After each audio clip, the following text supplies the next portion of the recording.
Hi, this is James Arther Ray, and I want to help you create harmonic wealth in every area of your life. That's a state of well-being and harmony in the 5 key areas: financial, relational, intellectual, physical, spiritual.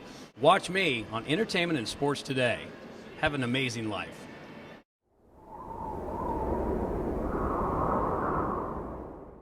More of both entertainment and sports today. Keep God first.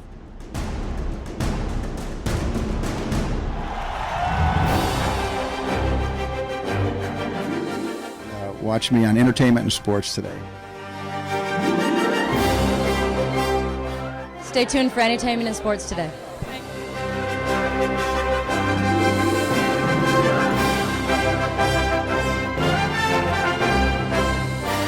It's a very good point. I mean, Entertainment and Sports Today.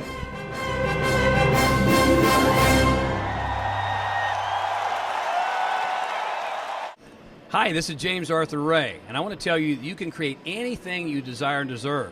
My wish for you is you become truly wealthy in every area of your life. I call that harmonic wealth: financially, relationally, intellectually, physically, spiritually.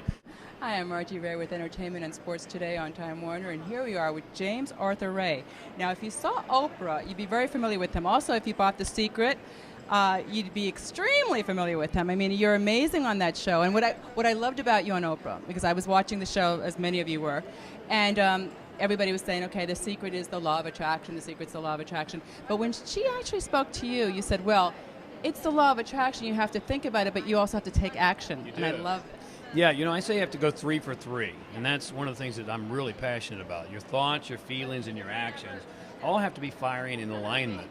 And if you look at anybody who's not creating what they desire or deserve in their life, they're missing one of those components. Maybe they're, thinking real positive and they're feeling real good about it, but they're sitting on their duff, right? And I mean, it's not going to happen, Or maybe they're thinking about it real positively and they're acting, taking lots of action, but they're feeling unworthy or feeling incapable. It's not going to happen. So when your thoughts, feelings, and actions are all in alignment, that's when you can create anything. I think that's so important because so many people have told me, oh yeah, I read the Secret, or oh, I watched The Secret, and I'm really thinking about wealth, and I'm really thinking about it. I'm really thinking. I said, oh, do you want to go with me to this, to learn that? Oh, no, I don't have time for that. Yeah, you know what'll happen if you just sit around and think about it? They'll come take your furniture away, right? and then how are you going to think when you're sitting on the curb, right? So you've got to do something. And I've been practicing these things for a lifetime. So again, the key is 3 for 3: thoughts, feelings, and actions. But now you have another book also that was out since 1998. The Science of Success. Yeah, there are actually 7 laws that govern our universe, and the law of attraction is only one of them. And so I've been teaching the 7 laws that govern our universe since probably pre-98, but my book, The Science of Success, which is actually a bestseller right now on Amazon, has been for weeks, teaches all 7 laws. Now, do you think it became a bestseller because they tied you in with The Secret, which is such hoopla right now? One word: Oprah. It shot to the bestseller list after I was on Oprah. So, but it's been out since '98. Well, tell me, what are the other 6 laws? We know the law of attraction's one. Okay, you want me to do these quick because they're kind of intense. All right, so there's the perpetual transmutation of energy. That's a mouthful, which basically means perpetual change. Everything is always changing and moving, right? And then there's polarity. That's an important one because what that says is that in our universe, if there's an up, there's a down. If there's an in, there's an out. What that means to you in practical terms is if something is really, really horrible in your life right now, there's also something there that's really, really great.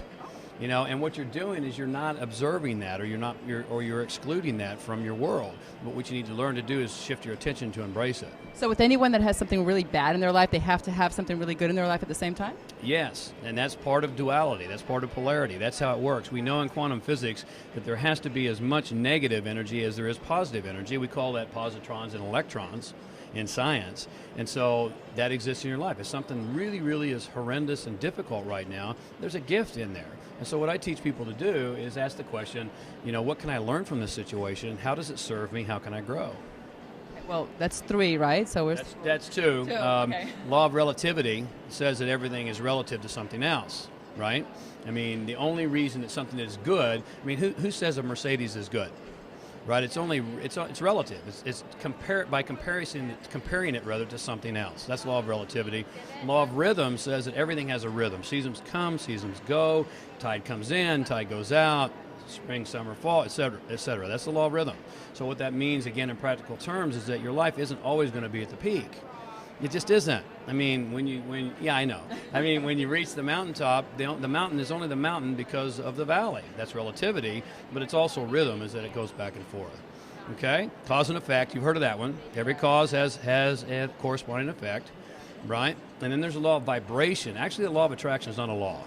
It's a subset of the law. The law of vibration says that everything is energy and everything vibrates.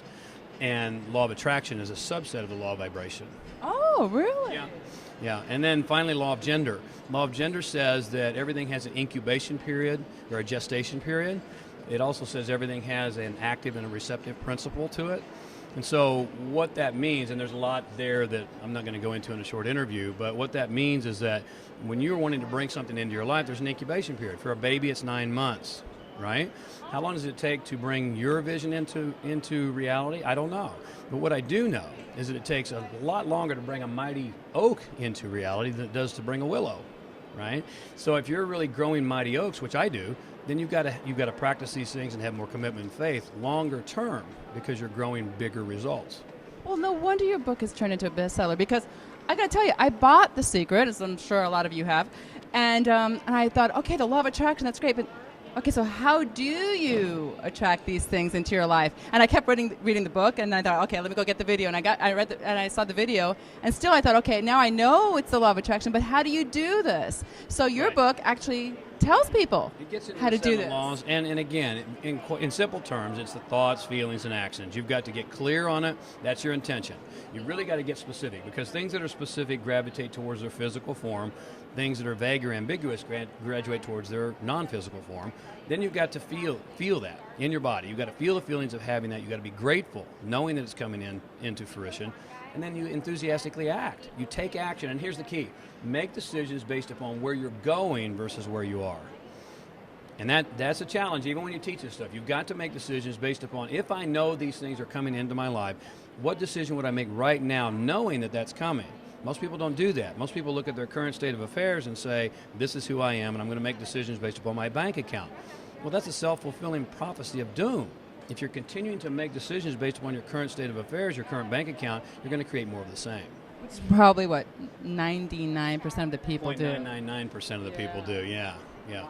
That in itself is a great piece of information. Out of all of this, which I'm sure even since you've been on Oprah, people have bombarded you with their own ideas and different authors and everybody else, what's the best advice that you ever received? The best advice I ever received I just gave to you. To make decisions based upon where you're going versus where you are. One of my mentors said that to me when I was teetering on the edge of bankruptcy, and he said, look, I can't tell you what to do, but you got to make a decision, and make it very, very carefully, because it might be the most important decision you'll ever make. And I would encourage you to make a decision based upon, and not in my words, he said it in a different way at the time, but make a decision based upon what you choose to create in your life versus what you're trying to avoid. Now, we've asked everyone this question, including Oprah. What's your guiding light? My guiding light is my mission and my purpose. I learned a long time ago why I'm on this planet, and that's an inspired state to be in. If you look at the prefix "in" from the Latin, it means to be.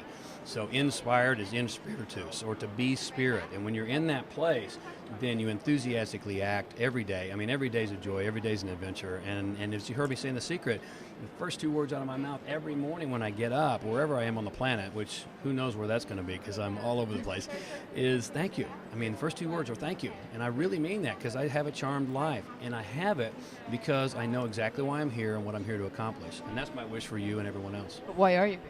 Why am I here? I'm here to help you remember who you are, and help everyone I interact with remember who they are, and to be able to take that power back that's inside of themselves and to apply it to create the life of their dreams.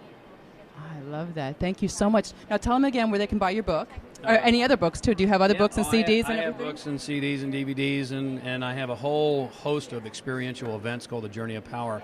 My Harmonic Wealth Weekend is a great starting. When is that? Where?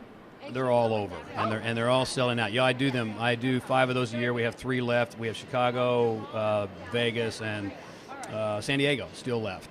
So St. Louis is next weekend. It's already sold out. How about San Diego? Because that's where a lot of people. Yeah, San Francisco, is next weekend. It's sold out. San Diego is still open, but they're selling out fast. And what do they do? Go on your website, which is? HarmonicWealth.com is where they can go, or JamesRay.com has all of my books, CDs, all those type of things. And they can also get it at Amazon.com? Yes, Amazon. Perfect. Yeah. Thank you so much. Hi, this is James Arther Ray, and I want to help you create harmonic wealth in every area of your life. That's a state of well-being and harmony in the 5 key areas: financial, relational, intellectual, physical, spiritual. Watch me on Entertainment and Sports Today. Have an amazing life.